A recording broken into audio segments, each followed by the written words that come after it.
maybe like 5 years. It was like after 5 years of working with these different planners. And I also then at that point, I started to get busier. And I want to say there was another baker that I knew, cake artist, that she actually had mentioned and said to me, hey, you're doing a lot because I was also making treats and making cakes. And she was kind of like, hey, I team up with another treat artist, like maybe because you're getting so busy cake wise, just a suggestion, maybe you should team up with a treat artist. So a lot of my clients would reach out to me and I would outsource. I would outsource at the Ooh. treats and then I would show up at an event and I had everything, and it was just easier for them to order from one person.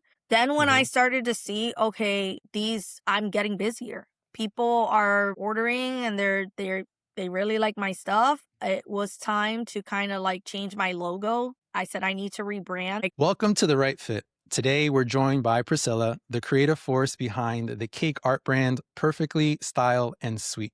After transitioning from a background in criminal justice, Priscilla has spent over a decade dominating the baking industry, being featured in magazines like Bride and Bergen, and ranging from working with clients like Mark Anthony to Google. Priscilla, you spent a decade building a brand that defines elegance in cake art. Looking at the incredible precision that brings you to the designs today, do you think anything in your criminal justice background gave you a unique eye for detail, or what sets you apart here? Not at all. That's valid. To be honest, not at all. Yeah, I've tried to blend it sometimes, like I've thought about it. It's tough. I feel like when it comes to more classes, maybe you can blend it in that way, trying to work with underprivileged youth and things like that. But I've never thought of it like that. I don't think I can, or I have yet to apply anything from that to this. Okay. It's valid. It's valid. And I mean, it's like when we do this research on the people that we're talking to, sometimes their backgrounds do tie in, or sometimes it's just two totally separate avenues. So I'm always curious to know. But you did mention the maybe the like the teaching aspect, and I know that you've gone from being this person who's creating masterpieces to also teaching others your specific techniques. So what is maybe the most surprising thing you've learned about like your own craft by seeing it through the eyes of your students? So for me, when it comes to designing and teaching, I feel like anyone can do this. I know that probably sounds crazy, but I don't know. That's just my opinion. I feel like anybody can do this. It takes the right teachers, like school. If you meet the right teacher, and you never know, sometimes I've had students that walk into classes and they're just doing it for fun when I've hosted like cake and sips. Hmm. And then before the end of the class, they're like, wow, I really learned so much. I can't believe how much I learned in this class. I just feel like I try to provide as much detail as possible because although people are coming in and they're having fun and maybe they're not serious about being cake artists, I do want them to really learn because you never know. You never Mm. know where this can take you. You never know. Sometimes I run into people that are looking for a career change.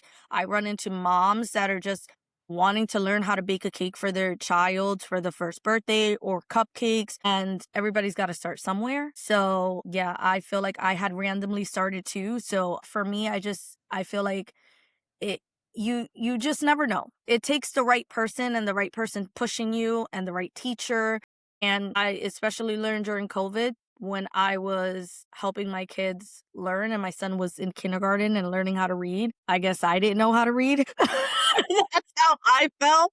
But I learned that teachers are great because they're molding these kids and they're molding the future. So that's like a really big thing. And I feel like they don't get enough credit. 1,000%. And a few things stood out to me with what you said. One thing that originally just stood out with the whole teacher thing is like, I think we've all been in the scenario where most of us have gone through some type of schooling. I'm not talking higher education. I'm talking like the basics, maybe K through 8, whatever. But when you get older and you date back of the teachers' names that you remember, those names become a shorter list. And I think the reason being is because some teachers are obviously going to do their job, and I'm not saying they're not doing an okay job, but some teachers are going to stand out and really have that impact or make that connection or kind of push you to the next level, which it sounds like some of these connections that you're making with some of your students, which is amazing. But I'm also curious now that you said, kind of like in your journey, like what got you going? What got you started? What made you say, I want to bake cakes for a living? Actually started twice. That probably sounds funny, but a friend of mine,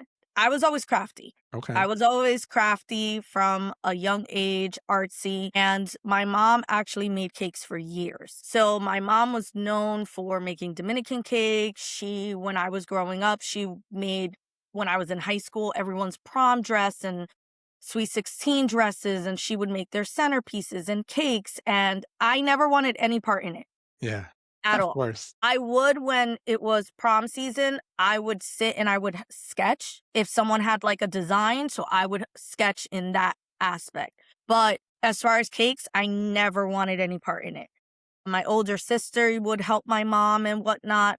But I had a friend that needed a cake for her daughter's first communion. For whatever reason, she had faith in me and she knew that I did bake. Like I baked like brownies and cupcakes and things like that. But she had faith that I could make this cake. Why? I don't know. Because I didn't have any supplies. I didn't even have a cake mixer. Like I had a hand mixer. I did so much research, just like went right on YouTube University. I wanted to know everything about making this cake because I didn't want to mess up. And I actually have a cow's milk allergy. So I had never made a red velvet cake, and that was what she wanted. So then I called my mom. I'm like, "Can I replace milk for water?" And she's like, "Yeah." And we went over things, made the cake. The cake tasted great. I was not crazy about the design. I even created, like, I made my own fondant, which, yeah, don't do that. But everyone loved it, and for me, I was just like, "Ugh," like, no, because you're always gonna be your own worst critic, right? So, for me, I was like, "I'm never doing this again." Unfortunately, fast forward 2 years later, my sister had passed away. I was grieving. I needed something to keep me busy. I was pregnant with my son, and I just needed something to do. I started baking, I started making different things. And I think it was like Mother's Day of that year. I was like, oh, I'm going to make chocolate covered strawberries. I was selling out like crazy, but probably because they were ridiculously cheap. They were like $15 a dozen. I was making no money, but my friends and family, everybody, they're like, you're killing it. I'm Yeah. like, oh my God, I am. It was ridiculous, and then I started getting orders. People kept asking for cupcakes and cakes. I kept saying, "I'm not making a cake." My husband kept saying, "Just do it." Like, it wasn't even that bad. Yeah, yeah. I made a cake, finally took an order for a cake, maybe that same year, the end of that year. Someone wanted, like, this giant size Heineken cake. I had never Heineken? Like the beer bottle? like the beer bottle. And I did research on that, had never used edible images before. So, like, I printed out like a regular piece of paper, which clearly shouldn't have done that. But this was for friends and family. Point being, made the cake. It was so ridiculously dry that when they cut into it, the cake was like crumbling. It was so embarrassing. And then I was like, I'm never gonna cut it. I'm never making a cake again. And then here I am because people kept ordering cakes. For the life of me, I don't know why, because I wouldn't have ordered a cake for myself. That's just the honest truth. And I don't know, my friends and family they kept ordering, they kept pushing. They could see something I couldn't. And for me, I think what I could see was that I was determined. I wanted to make sure I got it right because I don't know. I was just like, I have to figure out how to do this and do this right. And that's what kept me like going. I was like, I cannot just give up on this. And then, especially that I guess my friends and family were rooting for me. So yeah, Wow. Never would have thought, right? Everybody ever. sees I always call it the overnight success, right? They just see where you are now. They don't see where you came from or what you did or what you didn't do. And it's even sometimes makes me, your story kind of made me think of my story. Like I was really awful when I started DJing. I was self-taught. I didn't have like somebody to teach me. YouTube when was like very early in the scene. So I didn't really have like a lot of resources in that sense. But it was that drive too, like, damn, I just want to get better. I just want to do Yep. better. I just want to learn more. But that's the difference between where you are today versus maybe a hobbyist that just gave up, right? Because that's what most people do with like a dream or a goal. They start it, but then they give up and then it can't go that far, right? Like you can start the gym tomorrow and you can go for a week or two. You might not see much change, And then most times you're just going to be sore and give up. And then you can't cry about it a year or two later and be like, oh, why didn't I get better? Why, like you stuck with it. You're like, man, I'm not the best, but I'm determined to get better. And then that is a true hero's journey to build you up to where you are today. You Yes, mentioned but there were a lot early of tears. There were what's a lot of yeah, tears. and I'm sure you're still learning. Am I right? Of course. You know, Always you have to forever be a student. yeah. That's I think that's the best way to look at it in any art form. When you feel like you know it all or you've done it all, then potentially it's not for you anymore because there's always something to improve on or learn or trends are changing, things are changing, technology is changing, although I know it's not your strong suit. Don't worry, won't tell nobody. There's still always things that can improve. You mentioned something earlier when you were talking about the homeschooling thing with your kids not knowing how to read. This has nothing to do with reading, but it made me think about, like you're a mom of three, correct? Yes. So what is like the most important lesson you've learned about achieving like, and I know this is a hard term sometimes, but achieving that work-life balance through the years, right? You have kids, you have a business, you have all these things going on, but they still need you, right? So how do you balance it? It's tough. Yeah. So, my kids are actually also professional dancers. Oof, it's another job. So, we're in the city all the time, several days a week, and, they're working themselves, which is tough. So, I try to really work around their schedules. A lot of time, I know their schedules ahead of time. So, I'll, like, just look at the calendar and say, "This is when I can work, and this is when I can't work."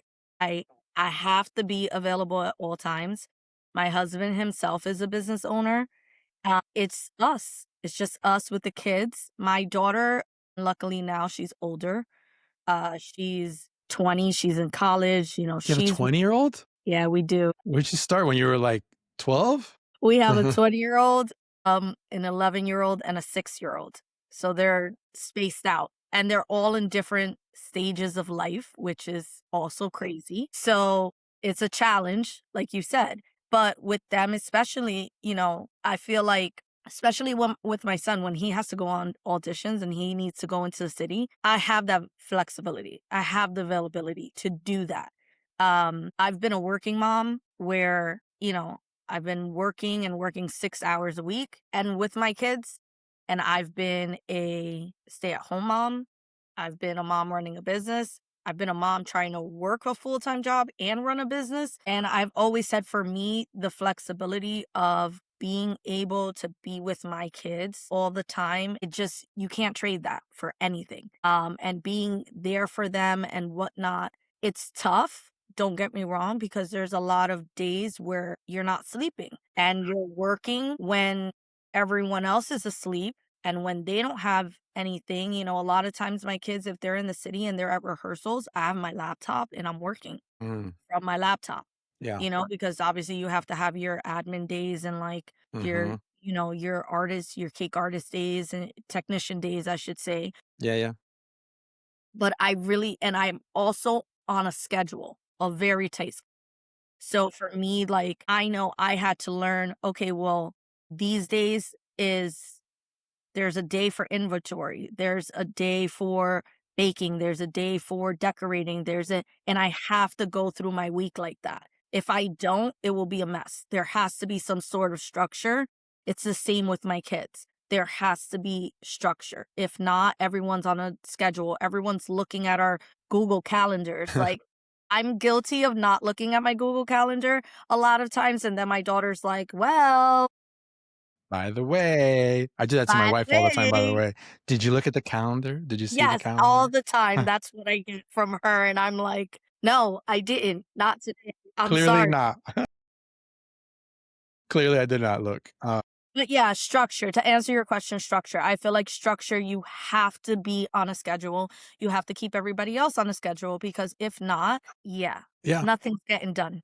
it's hard. Something that I didn't have in mind talking about was that same concept to potentially somebody who's listening, because I want this interview series to not just attract maybe a couple who's interested in somebody's services, but also maybe another fellow creative entrepreneur or somebody in a similar industry, maybe listening or watching this, is that that was a hard part for me to learn as a creative, right? Like we have our creative side, which creativity needs to be loose and free flowing. And for a while, I felt like some of these very structural, like calendar, this, that, like I can't be creative because I have all these like things, restricting me, right? But then I realized that actually that freed up more mental capacity to help me create more and do more in a creative fashion versus, when I thought before that it would take that away. So I don't know if that would impact anybody who might maybe be hearing this, but that stood out to me because you're a creative and you've always been artsy, as you've mentioned, but you've found that the structure also helps you find this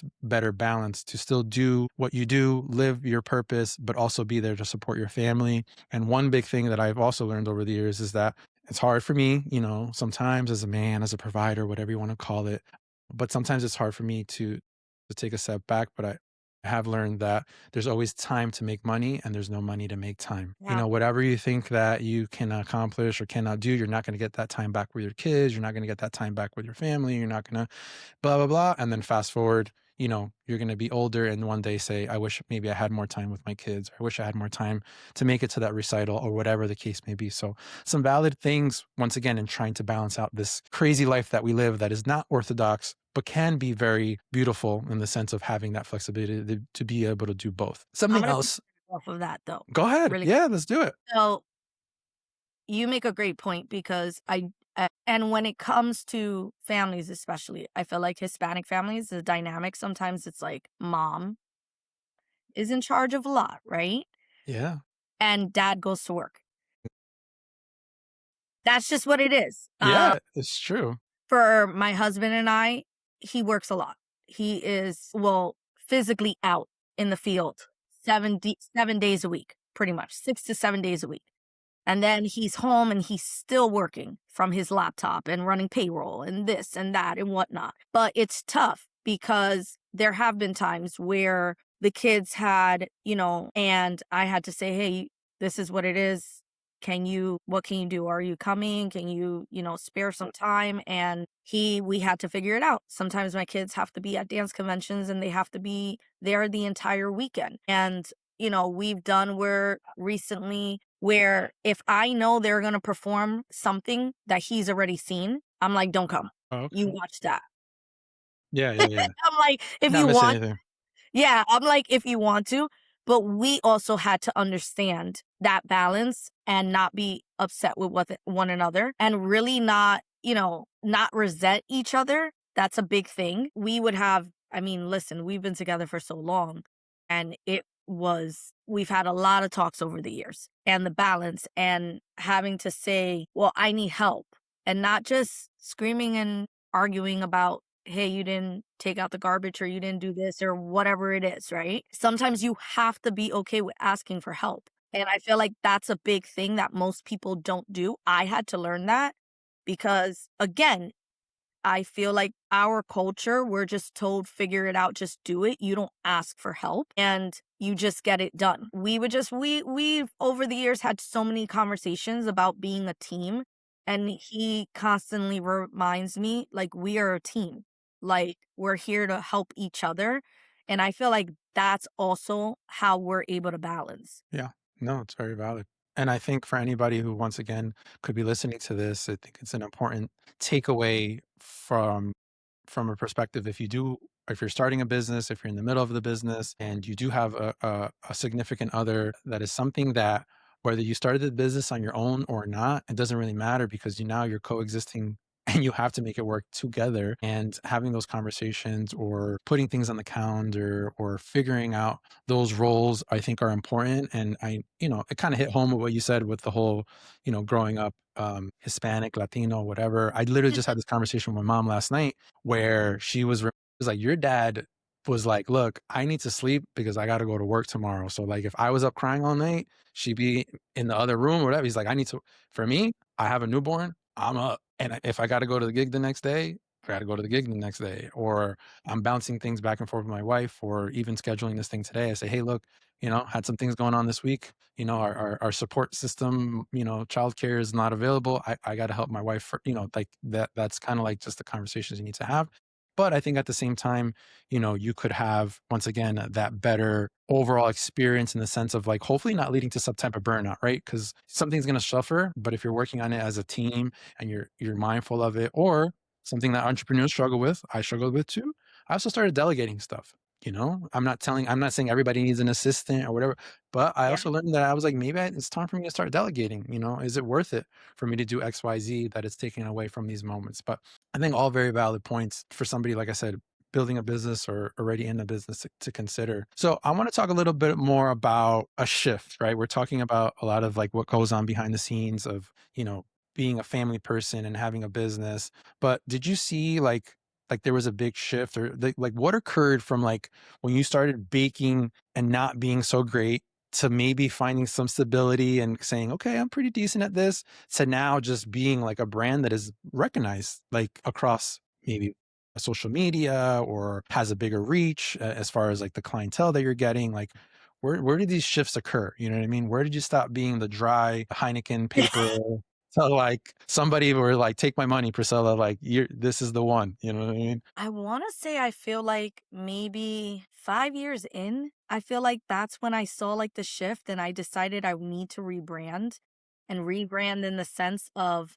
okay, where am I going with this? How long are we going to do this for?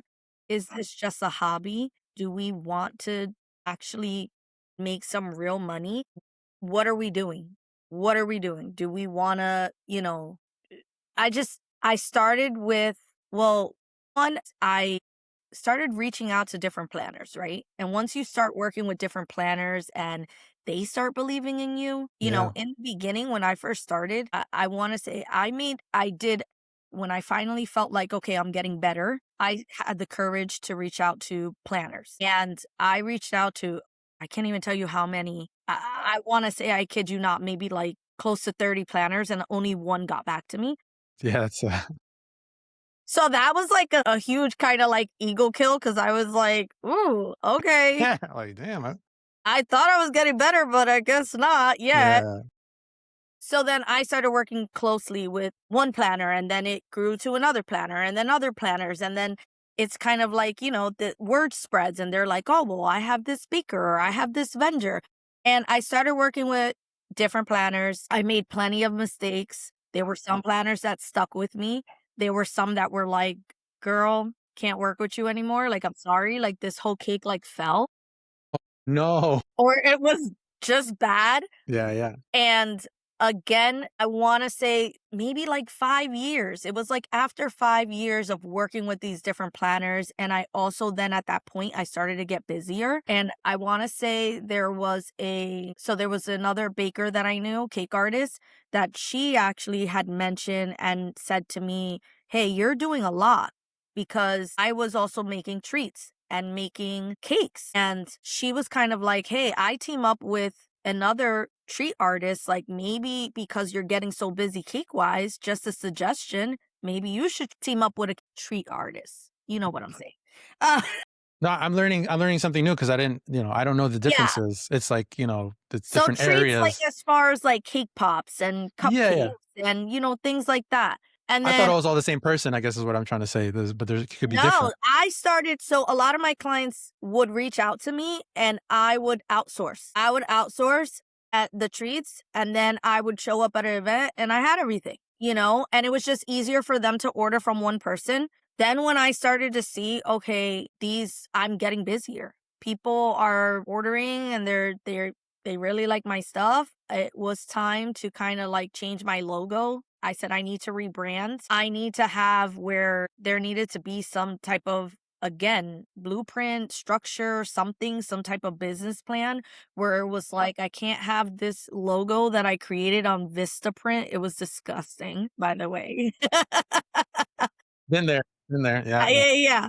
And I found someone, invested the money into a logo. People can't just order from on Facebook anymore or just, ordering in DM. And I was like, there needs to be an order form. There just needs to be something. So then I started to change that. And it was like the little things. All right, let's clean up the social media a bit. Let's kind of like, how do you want to come across to your audience? Do you want to just be, I always in my brain had a vision of being a wedding cake designer from the beginning. That was just something that I just love wedding cakes.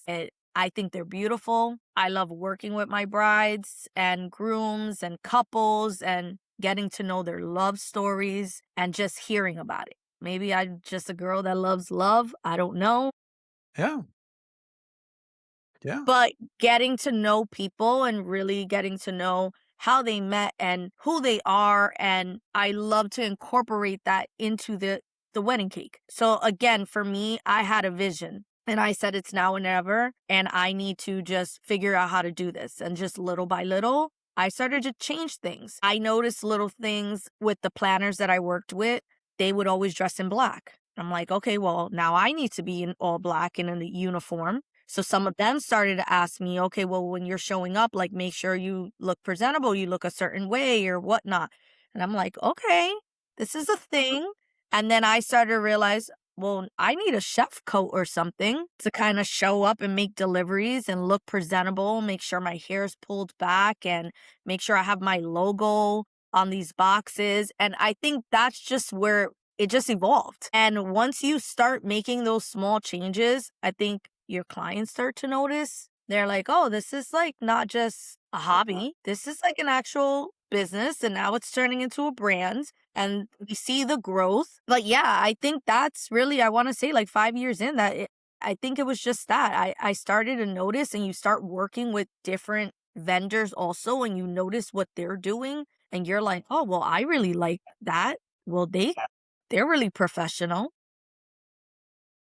There's levels to it. Yeah, Yeah, exactly. for So sure. listen, and it's okay. It doesn't have to be that for everyone. If that's not what your goal is. For me, I admired and I was inspired by a lot of these venues that I walked into, and these, vendors, friends that I worked with, that I've known and I've met, and some of the things that some of you guys are just doing, like you're inspired and you're like, wait, wow, like that's really cool. Like, okay. And you take notes. So I feel like for me, I started like taking mental notes of how I felt I wanted to come across and represent my brand. And that makes a difference in the world. And like you said, there's nothing wrong with the other side of it. If you're a hobbyist and that's not really what your future holds for you, that's okay too. But yes, as you're trying to level up, as you're trying to maybe attract a certain type of clientele, or potentially, like you said, go from, is this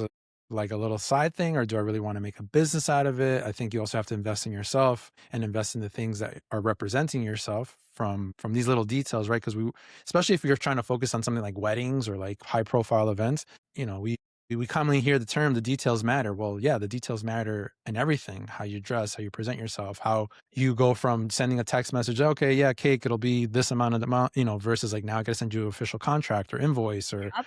some type of system to have all these things managed. And so you kind of went through this like, okay, 5 years in, you started seeing like, okay, I need to level up, and you started investing yourself into some things.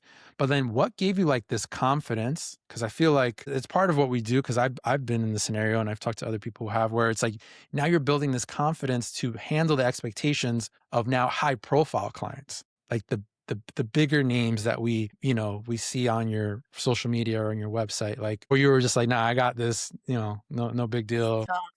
It is it is tough. I feel like it's hard. Um because you doubt yourself a lot of times. I know for a while there was like the trend going around and everyone was talking about imposter syndrome and things like that for a bit, and that's real. You doubt yourself, like you really do. I mean, you question your every move. Is this going to be right? Especially when you're working with a new event planner. Like for me, I'm like Yeah. scared depending on who it is because you just don't know and you don't want to come across as like unprofessional. You want to make sure that, you're delivering what they want and what their client wants. And it's hard. It's hard. And I will say, I mean, I struggle a lot of times still where I question myself all the time, all the time. And I've had friends where they're like, yeah, but "Do you know what, like, you've done?" And I'm like, "What does that mean?" Yeah. So, a lot of my friends are they're it's funny because they go around, like, if we're in rooms and we're, networking, a lot of times they're like, "Oh, they'll introduce me a certain way," and I'm like, "No, no, no, don't introduce me." And then they're like, "Don't mind her, she's so humble," and I'm like, because it's weird to me. I don't Yeah. know what it is, Yeah. like, something about it, and it's not that, like, I'm saying that I don't have the confidence. I'm just like, I don't know, don't look at me like that, like, I'm a regular person. Yeah. It's hard. It's hard. Do you feel that if maybe you had a different either mindset or outlook on that, and look, I think there's a fine line between having some type of humility and being like a genuine person versus like bringing ego to the mix. So let's say ego's not in the mix, right? But you have like this little bit more added confidence or certainty. Do you think it would do something to your business? You mean if I had, like, ego? No, no, no. No ego, right? So, like, this humble Okay, person that you're describing, sorry. and I'm right now I'm relating because I've dealt with the same thing for a long time, believe Got it or it. not, although I feel like more people now know about me in this radius. For many, many years, I was very under the radar, Yeah, of, like, what I did, who I was, and all of a sudden I started popping up out of nowhere, but part of that was because I was like, "No," my parents always kinda taught me, "Keep your head down, be humble, be a good person, be kind." Okay, I do all those things, but this didn't really help me elevate my business, if that makes any sense. Like, I needed got to it. put myself out there more. I needed to take more risks. I needed to do things that scared me. You know what I Yeah. mean? So like that working with like that client or that planner, or I give the story sometimes that lately I've done things where I'm making videos out in the public and it's not for anybody else to kind of necessarily see it or virality. It's more because it's a personal challenge of myself because it makes me uncomfortable. So I'm running towards the things that make me uncomfortable now. Yeah. So I'm saying now, as I'm going through this mindset shift, I'm relating to what you're saying. Do you feel like, your talents, your expertise, your experience paired with a little bit more of like not to say like, yeah, look at me, but like, you get what I'm saying? Like a little bit more of that, like, do you think it would do something to your business and change it in any way or Listen, get for it to me, another level? I'm still like right now, I'm trying to level up in the sense of doing exactly what you're doing. Like, I really, really struggle with being on camera on social media. That's like a big thing for me. And I feel like sometimes I forget and I feel like I'm under the radar sometimes. Like, honestly, it happens to me a lot where I'm like, but then I'll go somewhere and someone's like, oh, you're so and so. And I'm like, okay, maybe I'm not. Right. But I'm just really trying to see now if I can network more and put myself out there more because I do think that will just kind of elevate the business a little more and the brand, at least the brand, right? The brand. But that does come with confidence. And I do feel like sometimes I do struggle with it. And that's just honest. I feel like a lot of us do. Most people don't talk about it. They want to come across as, they are confident, and I feel like the last few years for a lot of people has really been tough and has really kind of like beaten everyone's confidence and their ego where people are like, "But what's happening here with this economy?" Yeah, for sure. So, I do think for me at least, my confidence for me is not where I would love it to be. So, I'm working on that. And I do think it's gonna come with more time, and it's more of the confidence of, I feel like just networking and being on camera and trying to really put myself out there more because in the beginning, I was scared, but I would take the chance where for a little bit, I'll admit, I was like, I'm scared, I don't know." And then I was holding myself back a lot of times, which realistically is like, why? What are you doing? And then again, you have your friends and your family that are like behind you and they're like, what are you doing? Recently, there's that 2016 trend that's going around. And I was sitting with one of my friends and she's a photographer and we were going through it. And I'm like, I don't have anything. She's like, I highly doubt that. I start going and I start going through stuff and I was like, well, I did this and I did that. And she's like, yeah, I know. She's like, I knew. She's like, I don't know why you do that. Like, mentally, you're like, right away in my brain, I was like, "No, I Yeah. don't have anything to show." Right. And then I was like, "Wait, actually I do. I should really, like, I don't know, I talk my ish from time to time, you Yeah. know?" I look, uh, I'm once again, these are things that are just resonating with me, things that I've struggled with and continue to myself in certain instances. And so you like you mentioning that, kind of just made me think about that because I think one of the mindset shifts that I've had recently as well is kind of like saying, well, Christian, if you don't put yourself out there more, if you don't show people what you can do or what you're capable of doing, you're kind of also doing a disservice to these people who can really benefit from you Yeah, and your authenticity and your skills and your talents. Maybe you're not for everybody, and that's across the board with any event professional, wedding, could be a cake designer, could be a wedding planner, could be a photographer. I don't care who you are. You're not going to be a one size fits all. But at the same time, you can be doing a disservice and not letting people know who you are, what you could do. Because when I started doing more of that, I started aligning with couples more, finding those ideal clients a little bit more frequently.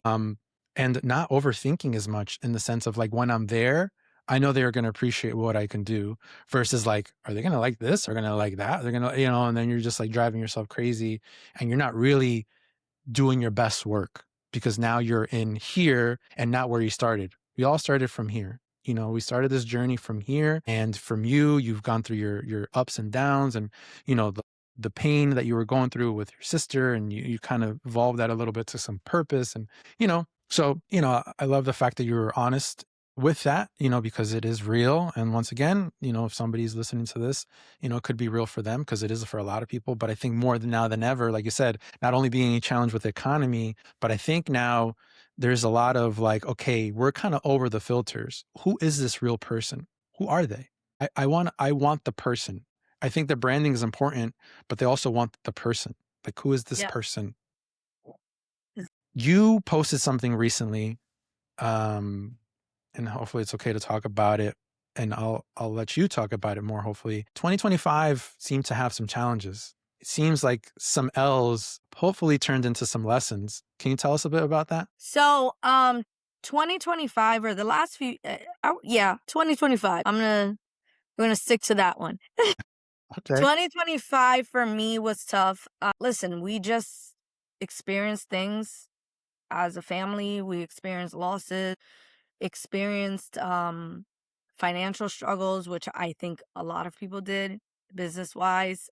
It was okay also to kind of take a step back, to rest, to remember why you started. Also, I had to remember spending more time with my kids. My kids also then got to a point where they were now excelling in their journeys. And for me, it was tough because I was like, oh, mom's kind of struggling a little bit. But you got to remember that the kids are watching, right? And that was something that I struggled with like almost every single day. I had days where I would call my friends, my husband, and I would cry. And I would just be like, are my kids proud of me? Are they? Do they think that like I'm doing well? But they don't notice these things, right? They don't notice. They notice mom is showing up every day. They notice mom is, I need to be here and mom got me there, right? And for me, it was just tough. It was a year of growth. But then I started to talk to other business owners and I was like, wait a second, I am not alone. I thought, and I was embarrassed because I thought I was the only person and I didn't want to talk about it. And I kind of like just went into this like little shell and was like, don't worry about it. Don't nobody look at me. Like, and it is what it is. And then the more I spoke to people and everyone's like, come, like people, no, I'm going through it. No, I'm going through it. And I'm like, wait, we all can't be going through it. Yeah, yeah. But Can we? Yeah, we can.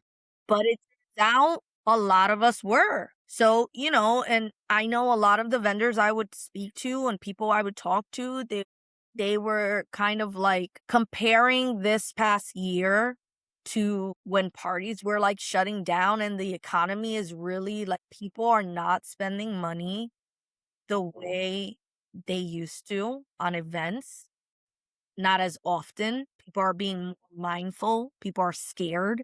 And the economy again, it's not helping. And if you do have the money, you don't want to spend it because you don't know if you're gonna need it. I've seen a lot of people that have lost their jobs and are struggling with that. And of course, they don't maybe want to spend the money on an event. And I get it. I understand it. So you try to accommodate everyone. You try to pivot, right? That's the biggest thing. Like, we all, if you started prior to COVID, you had to pivot during COVID. And like, I hate to bring up COVID, but it's just it was a time where it's crazy. It was so long ago, but it really wasn't, right? And we all as business owners had a struggle. Like, you had the well, now there's a drive-by baby shower outside and people are getting individual cupcakes instead of getting cakes. And you had a three-tier wedding cake that now it's a one-tier wedding cake because you had to minimize your guest list, and that's okay. But yeah, 2025, I learned a lot about myself. I also learned I had to take care of me. I had to go back to faith, having Mm, faith in myself, being a faithful person, because I lost track of that and I struggled with it for so long. And I'm the first to say and tell people, like, when my sister passed away, I struggled with having faith. So I had to relearn that and just kind of come back to it, work on myself, take care of myself. I'm like, I got to go into the gym yeah. and be healthy for my kids and take care of me. And it was just, I learned a lot about myself. And I also learned that I genuinely, besides being a cake artist, I genuinely love to help people. I genuinely love to mentor other cake artists and business owners. So for me, there was a shift, yes, in making cakes, but then I also was helping others. So I was struggling, but I was also helping other people. So a lot of times I was showing up every day because I was helping others, and that was honestly helping me. Because there were a lot of times where I was like, what am I doing? What's happening? Do I want to like do this? Do I not? And that's okay. We all think about it. We struggle. I don't know how long you've been DJing. I don't know how many times you've wanted to quit. Listen, I've wanted to quit gazillion times. I probably can't even count that high. But it happens and you learn and you gotta get up and you gotta fight. And for a while I was like, I don't know. Do I keep pushing? But again, you have to remind yourself, you have to be, you have to take a step back and kind of just look at everything. And my husband is someone that is very like, I take a lot of advice from him. And he always tells me, count your blessings, count what you have, not what you don't have. Look at what we have. We have a lot more than most people. And I would be like, what the heck are you talking about? Right? But he's just that person. And he's like, think about where we started and where we are today. And we have to be proud of it. We can't always be chasing the next best thing and chasing, well, I don't have this, I don't have that, I want this, and I think also you look at social media and that's like a big thing because you start comparing yourself. At one point, I was like, I'm gone. No one, you want to order from me? You know where to find me. I have a website. I'm not going on social media because at one point it was like for me mentally, I was like, I can't go on here. How'd you get that gig? And not that, the person, like people don't deserve it, but it's like, who's spending the money? Right. Right. So I Right. was like, what's wrong with me? And that's why for a long time, I thought it was just me. And then I just started talking to other people and they're like, no, it's all of us. Like I had event planners that I've worked with that are, very well known in the industry. And they would reach out to me and be like, hey, I have this event. Are you busy? And they're like, well, I know you're not busy because nobody is. That's hilarious. So it wasn't just me. Yeah. But again, like I said, yeah, it was tough, but I feel like I learned so much and I needed the time. And again, like I needed the time with my kids and my kids were getting so busy. And I was like, you know what? Well, I'm kind of gonna shift a little bit and mommy's gonna be, more on that end and we're gonna do more things with whatever they had going on and kind of scale back a little bit because I was kind of forced to scale back and that's okay. Yeah. Wow. So, That's no, it's I mean, a lot of things resonate. I think, the biggest takeaways are that, it's just the cycle of our lives. We're gonna have the good seasons and we're gonna have the harder seasons. And I think it's just really where you come out of it. You could be sitting here today playing victim the whole time, or you could be saying, you know what? I reflected. You know what? I decided I need to do things for me, whether it's my health, whether it's presence with my family and my loved ones, whether it's stopping and reflecting on what I should be grateful for, not what I should be ungrateful for, which I think yeah. is huge. And we all fall into these traps, especially, where we are in maybe where we live or in the parts of the world that we're at. And I was talking about this the other day with somebody else where, we get accustomed to these things and they just become these first world problems where there's people who would die for these issues.